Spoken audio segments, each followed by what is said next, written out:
શ્રી કૃષ્ણ સાહિત્ય જગત સ્પેશિયલ સ્પર્ધા નંબર 50 એક પાત્ર અભિનય.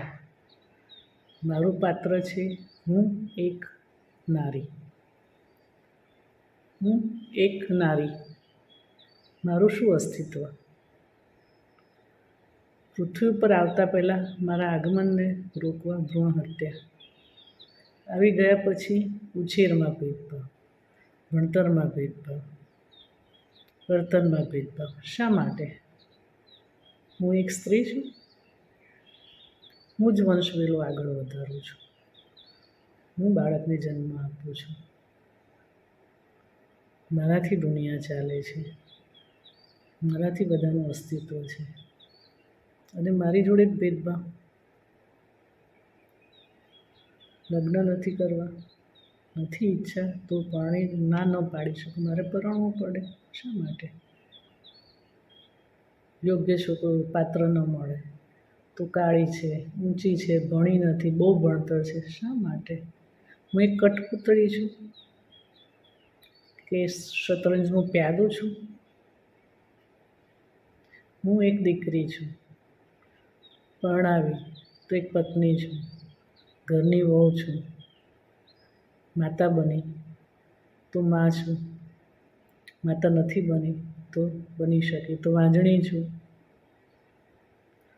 પતિ જોડે મનમેળ નથી તો ત્યક્તવા છું. પતિ ગુજરી ગયો છે તો વિધવા છું. હું ક્યારે છું? કઈ પળમાં હું તરીકે જીવું છું?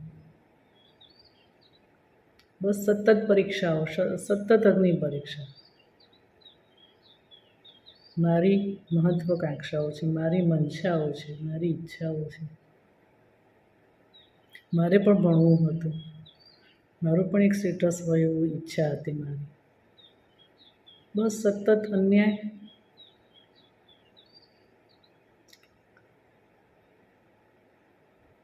તુચ્છ નજરે જોવાનું. સતત પરીક્ષાઓ આપવાની. સંતાનોની તોછડાઈ સહન કરવાની. વહુ આવે તો વહુનું વર્તણૂક સહન કરવાની. વૃદ્ધાશ્રમનો માર્ગ બતાવે સંતાનો.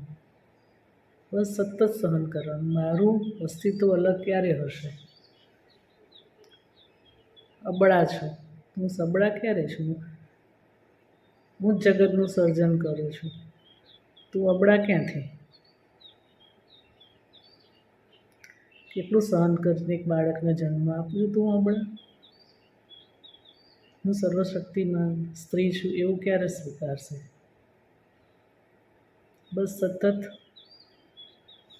ત્યાગ કરવાનો. બસ સતત ત્યાગ કરવાનો. છતાં કોઈ અસ્તિત્વ નહીં.